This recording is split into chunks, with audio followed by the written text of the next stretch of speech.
Hello everyone, আসসালামু আলাইকুম রহমতুল্লাহ। আপনারা সবাই কেমন আছেন? জানি মোটামুটি ভালো আছেন। এই জ্বালানি সংকটের মধ্যে কেউ অতটা ভালো নেই।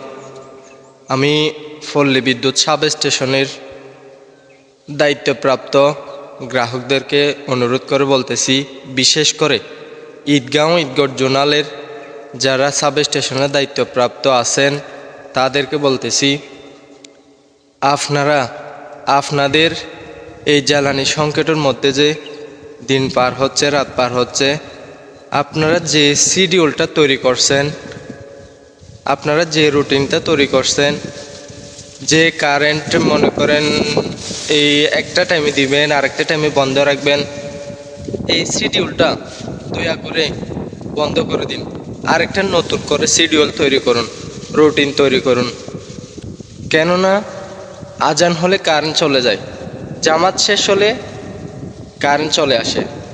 এই শিডিউলটা দয়া করে আপনারা পরিবর্তন করার চেষ্টা করুন। এই রুটিনটা চেষ্টা করুন পরিবর্তন করার। নতুন করে একটা রুটিন তৈরি করুন যেটাতে আজান হলে কারেন্ট থাকবে, জামাত শেষে প্রয়োজনে কারেন্ট চলে যাক, আজানের পরে জামাতের পরে কারেন্ট চলে যাক, সমস্যা নাই। আপনারা এই শিডিউলটা দয়া করে পরিবর্তন করুন।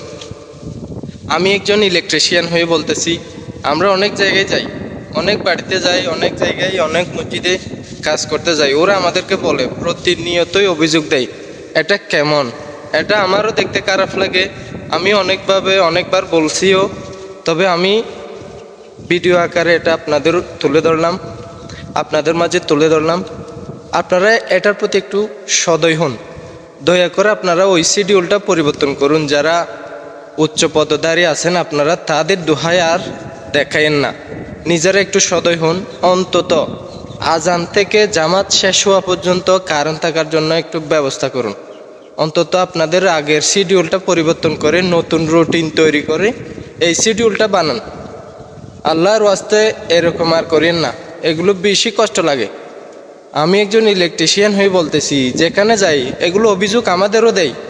তো তোরা তো কাজ করিস, তোরা একটু বলতে পারস না?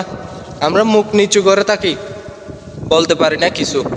তাই আপনাদের উদ্দেশ্য করে বলতেছি, আপনারা এই শিডিউলটা পরিবর্তন করে নতুন একটা রুটিন তৈরি করে অন্তত আজানের সময় জামাত শেষ হওয়া পর্যন্ত কারেন্ট থাকে মতো এই ব্যবস্থাটা করুন। এভাবে একটা রুটিন তৈরি করুন। সবাই ভালো থাকুন, সুস্থ থাকুন। আসসালামু আলাইকুম ওয়া রাহমাতুল্লাহ।